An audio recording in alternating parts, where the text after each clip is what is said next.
Hello. What's up, everybody? It's Yoshino195 coming at you with another old school gaming commentary from Black Ops 6. And in today's video, are you stuck at home? And if so, what do you do? This is kind of very relevant to me right now, being someone who's unemployed, stuck at home, wondering what to do at this kind of next stage of my life. And I think if you are in the same situation, if you are unemployed or something where you just are unable to kind of get a rhythm going and you are maybe immobilized, maybe you have an injury or something like that, I'll try to make this a little bit specific to you in that sense. But if any of that applies to you, I think from me, the way to cure that, and if you feel bored by being stuck at home, is to find a routine or a rhythm that you like, and to set up your days in a way that you actually feel happier by doing so. And I think there's this method called the Ivy Lee method that helps so much in that sense, where you, at the end of each day, write 5 or 6 things that you like to do the next day that you want to get to. And it could be things that you haven't got to today, that you just started but you need to finish on, tomorrow. And doing that at the end of the day, I found incredibly helpful, because it just got things off my mind, and I knew that I would get to it tomorrow. And I'd also try to design those things to be things that I knew deep down I really wanted to do. They weren't necessarily like the funnest of things, but things that just kind of meant a lot to me. And I needed to write a script or something. I needed to do this video. I needed to edit this video. I need to talk to this person. I need to send this email. Whatever it might be. I found that incredibly helpful, just to be like, all right, stick to the plan and try to tick things off this list for that day. And I also found that trying to sort of block out hours of the day for the week as best as you could. You can kind of plan a little bit and just create a simple table that says 8 to 9 a.m., 9 a.m. to 10 a.m., 1 hour windows, and then just put one item that you'd want to do within that hour. And I found that kind of method, coupled with Ivy Lee, super helpful to figure out, okay, this week I'm going to be spending time doing these things, and here's the things that I have on for this week. And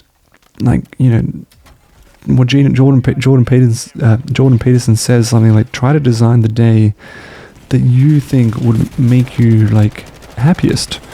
Don't create this prison in this sense. And you might feel like that, especially being stuck at home, because you're just I don't know where to go. I have nowhere to go. I don't have a job.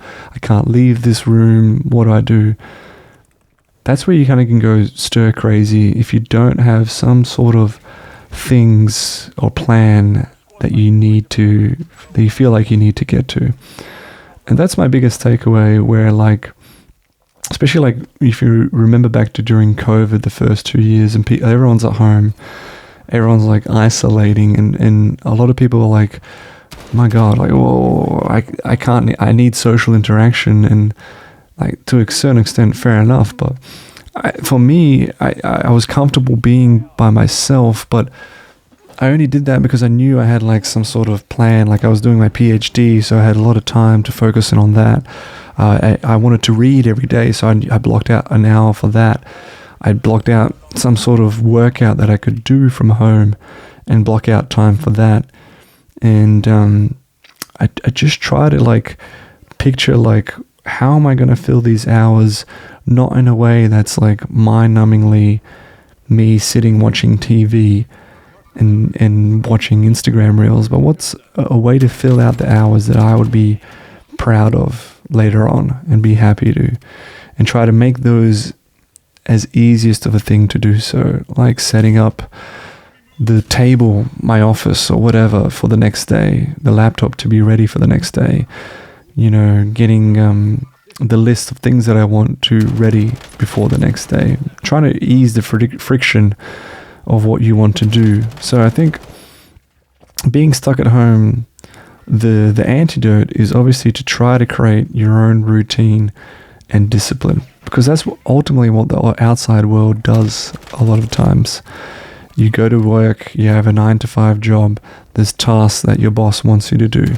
It creates the rhythm and the routine that you need to do, which can feel like a bit of a prison, but it can also feel relieving in the sense that you have like this purpose, you know what to do. But when you don't have that job and you're stuck at home, that's when people just become like The Shining, and you're just bored out of your mind, and you don't want to be like that. You don't want to be that kind of person. So my biggest takeaway is to find the routine and discipline, and also think about something that, you know, job hunting is important, but do something that you like have always put off because you never had the time for. That's super important, where I'm like feeling for myself, I'm like, now I've got the time to sit down and write, or now I've got the time to make a bunch of COD commentaries. This is the moment, you know. Remember those times where you were working and you complained like you never had time for this? Well, now you have the time. And now it's like time to nut up or shut up. Do what you said you wanted to do. Install the discipline and see if you can actually do that. That's ultimately what all this free time can be used for. So I'm going to wrap it up there. Use your time meaningfully. Try not to waste the hours, but try to think about the routine and rhythms that you would want to have, even if you are stuck at home. And try to get up out of your bed. Try to designate areas where you're going to do this. You know, you can get out of the bed, go to the office room or the kitchen and dining room, create different spaces, and try to treat your house as like a mini company or workplace that you can do these different tasks. Let me know down in the comments below if you've dealt with being stuck at home, and have you been bored out of your mind, or is there some sort of antidote that you found that was really, really helpful when it came to this kind of period of your life, or if you're going through it right now. That's it for me. Thanks for watching, and I'll see you in the next one. Peace.